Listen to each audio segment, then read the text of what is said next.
Today I have a 2014 Freightliner Cascadia with a Cummins ISX12 engine, and I'm going to show you how OTR Diagnostics works on this truck.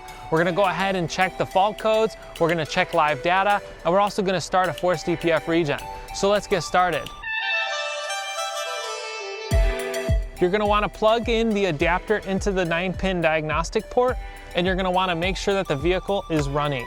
So we're going to go ahead and start the truck.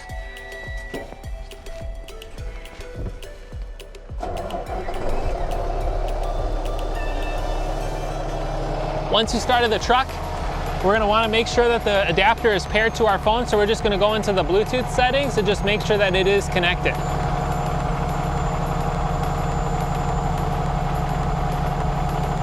Once we ensure that it's connected, we're going to go ahead and open the OTR Diagnostics application. Once we open OTR Diagnostics, we're going to go through the connection status where it connects to the adapter, connects to the account, and also connects to the truck to initialize the advanced diagnostics. Once you're here to the dashboard, you're going to be able to see at the top that what it is. It's going to be a 2014 Freightliner Cascadia with a Cummins ISX12 engine. And if you click on the top menu card, it's going to show you the VIN decoder. So if you click on it, you can get more information about this vehicle. First thing we're going to want to do is just going to check to see if there's any active fault codes. We're going to click fault codes, and obviously on this truck, looks like there's no fault codes. Check engine light's not on as well. Next thing we're going to do is just go to live data. We're just going to view the parameters. Here we're going to see the DEF tank level, the DEF tank temperature, soot load, exhaust temperature, EGR valve position, engine coolant level, coolant temperature. We're also going to go into the engine fuel rate, intake manifold temperature. We're also going to check to see the turbo speed and see how everything else is doing with the turbo boost pressure as well. So we're going to go ahead, and then everything looks good. It looks like the truck is warmed up to at least over 160 degrees Fahrenheit. We're going to go to commands, and on this commands menu, we do have a few commands here. I just want to walk through them. We have a Cummins reset fault codes. This resets all the Cummins active and inactive fault codes on the Cummins side. We have generic fault code resets, which kind of clears all the fault codes as a generic on all the cab, chassis, brakes, every other part of this truck is going to reset those fault codes. We have reset after treatment, which resets the soot level and resets the DPF filter after the DPF has been replaced. That's what the reset after treatment is. And then we're going to go ahead and start the forced DPF regen, which starts the DPF regen process, which could take anywhere from 30 minutes to 60 minutes to complete.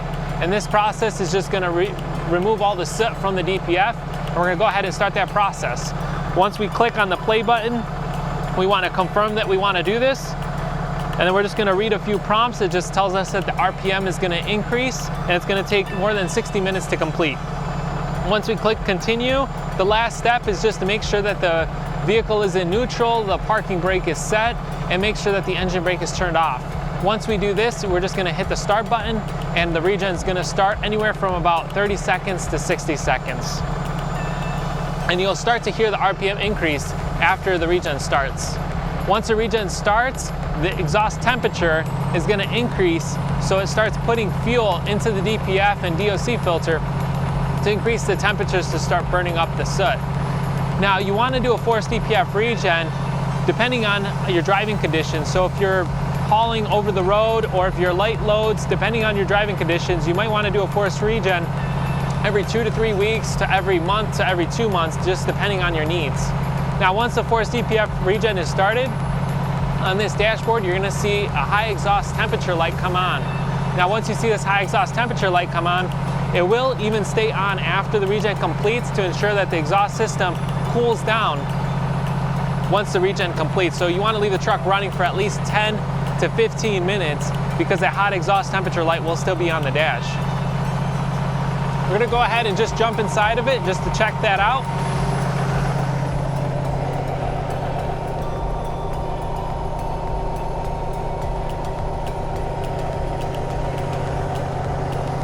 So it looks like we're about 1 minute and 10 seconds in. It's still going through the regen process. We're going to let this regen complete. You just watched how to do a forced DPF regen and how to use OTR Diagnostics on this 2014 Cummins ISX12 engine.